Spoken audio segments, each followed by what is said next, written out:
Good afternoon. I'm Dan DeRose coming to you again from our digital desk. We want to talk about gas prices. No doubt around Northeast Ohio, you've seen quite a jump in the last week or so. There's a couple of reasons for that. We'll get into that. But first, let's welcome in Matt McLean. He is from GasBuddy. He is a petroleum analyst, sort of a price expert. Matt, thanks for joining us. How are you today? No problem at all. Doing great. Let's talk about this. Let's get into, I've been watching the analysts from GasBuddies talk about how for most of the country, we're about 14 cents under where we were a year ago as a national average. But here in Ohio, we're actually 14 cents higher. Walk us through what's going on. People are getting ready for this holiday weekend, going to be doing a lot of driving, and kind of a bad time to have this huge bump at the pump. Yeah, and unfortunately, it has to do with a BP refinery flooding in Whiting, Indiana. That took place last week. The plant has been shut down. The refinery has been shut down since then.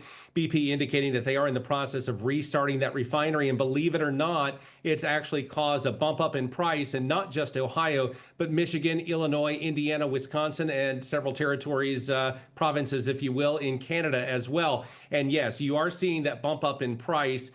Hopefully, fingers crossed, BP doesn't find any damage in their inspections as they are restarting everything. And maybe by this Labor Day weekend, as long as the refinery is back up and operational, things may start to slowly fall a couple of cents a gallon by Labor Day, that is, on Monday. I got my two flip-flop there for a moment. But by that, and then after into the following several days of next week, we should start seeing prices come back down to where they were prior to the BP refinery having to shut down due to the flooding there in Indiana. And from there, hopefully prices will even fall just a scotch more as we make our way in toward the middle of September. But again, we always have to keep a watchful eye out on several things, some geopolitical wild cards, as well as hurricane season. All of that can throw longer-term projections out the window, and sometimes even tariffs can this year as well. So we're watching all of that, trying to make sure that we keep a very, very close finger to the pulse, so to speak. But yeah, prices across northeastern Ohio and really the whole state, as well as neighboring states, are on the increase. We do think, though, that we have finally reached a plateau in those areas, and it should not increase a whole lot more between now and the end of this week. Matt, explain price cycling for us. So Ohio's one of the states that can be impacted by this. A lot of people think that when you're buying gas at the pump, that gas station is making a ton of money off of me and making a ton of profit. It's not always the case, and then that's where price cycling comes in. Walk us through that.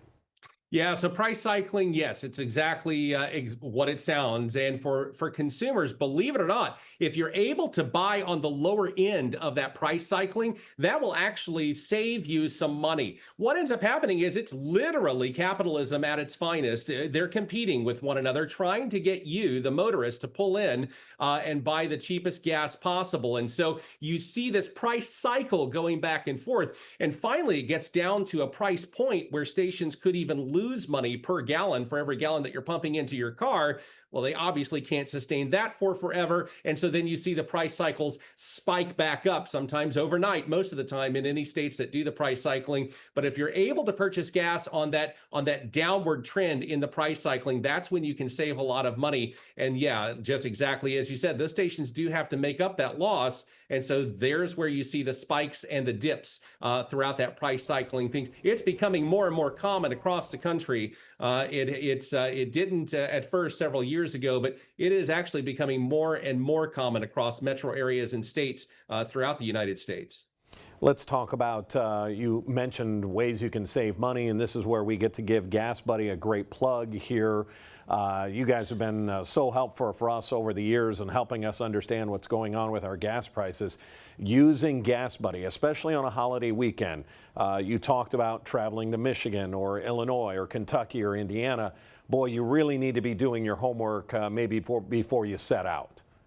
It's exactly right. In fact, we always recommend, especially if you're going to be traveling across state lines, make sure you pull out the Gas Buddy app and see where that cheapest price point may be. Sometimes before you cross over a state line, it's cheapest in the state that you're in. Sometimes it's the exact opposite. I'm going to use Illinois as a great example of this. Their gas taxes are quite high, one of the highest in the Midwest. And so anybody that is moving toward Illinois in their driving patterns probably needs to fill up in a neighboring state that borders Illinois versus filling up in Illinois. For example, I'm sitting in Kentucky right now. Illinois is about 10 minutes from where I'm sitting. And if I cross over the state line, I'm going to be paying up to 50 and 60 cents more per gallon than if I stay on this side in Kentucky and fill up here. The same applies for a lot of different states because the state gas tax in each state varies little by little, and in some cases pretty extreme.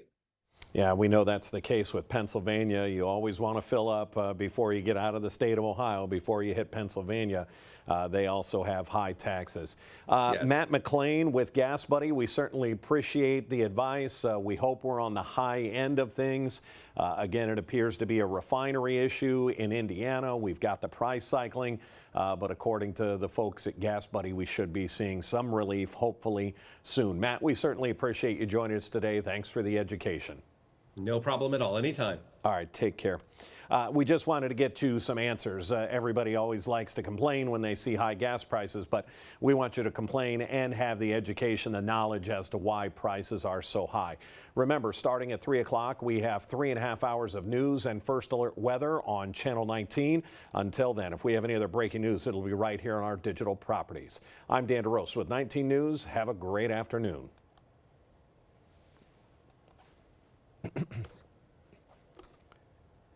Matt, much appreciated. Send my best to Patrick when he gets back on the ground.